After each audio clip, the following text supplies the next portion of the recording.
কবি শুভ দাশগুপ্তের লেখা প্রেম। ৪ঠা অক্টোবর তাদের দুজনের প্রথম দেখা হলো।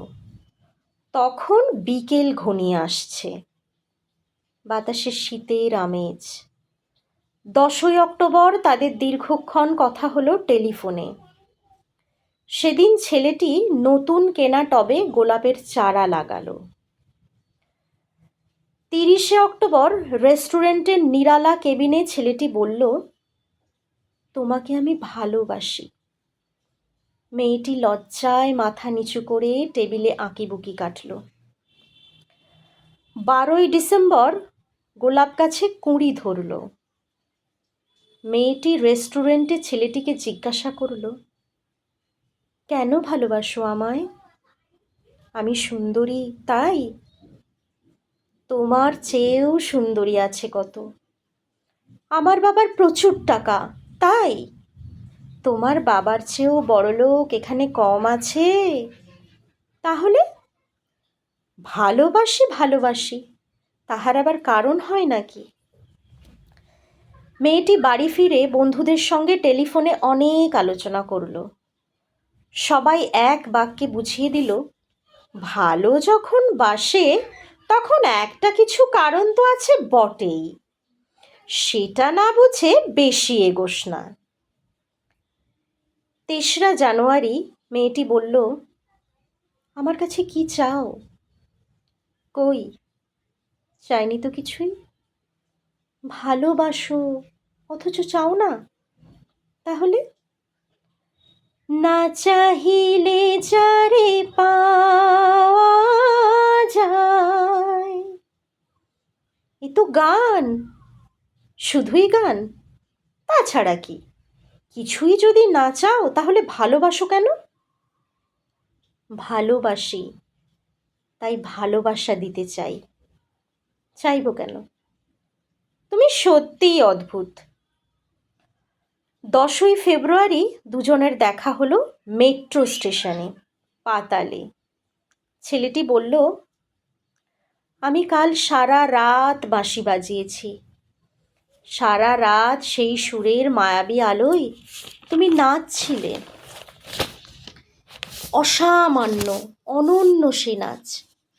ধ্যাৎ, কাল সারা রাত আমি ঘুমিয়েছি, আমি কিন্তু তোমার নাচই দেখে গেছি সারা রাত।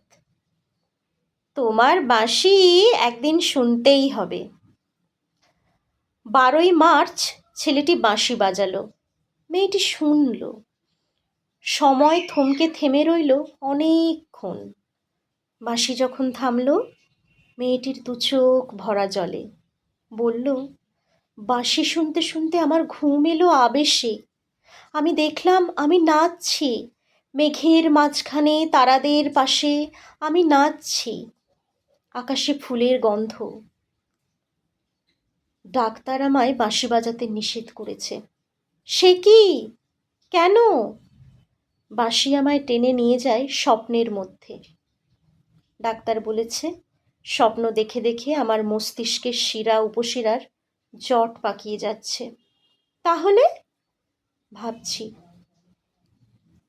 ১৬ই এপ্রিল মেয়েটি বলল, আমার বন্ধুরা বলেছে তুমি খুব ভালো, অসাধারণ, কিন্তু তুমি সৃষ্টি ছাড়া, তোমার সব স্বপ্ন অর্থহীন।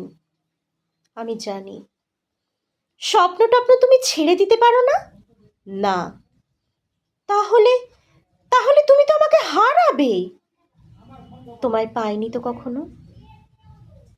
৫ই মে ছেলেটির মস্তিষ্কে অপারেশন হলো।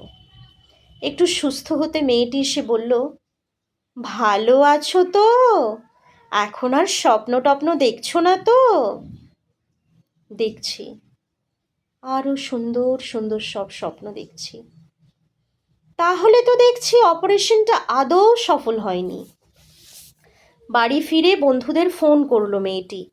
বন্ধুরা এক বাক্যে বলল, বাঁশি বাজানো, স্বপ্ন দেখা সবই ব্যাকডেটেড, সৃষ্টি ছাড়া।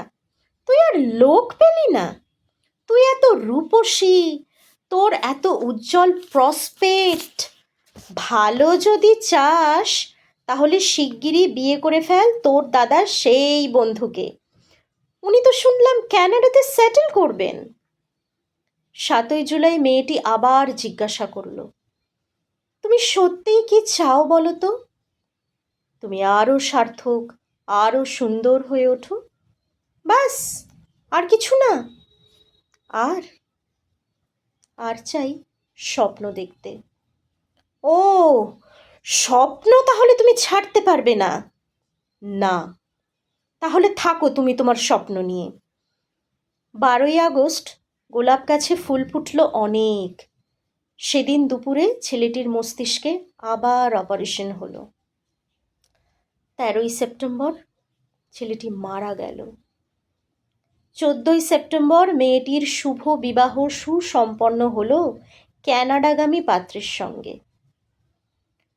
20শে সেপ্টেম্বর গোলাপ গাছটি হঠাৎ ঝড়ে উপড়ে গেল।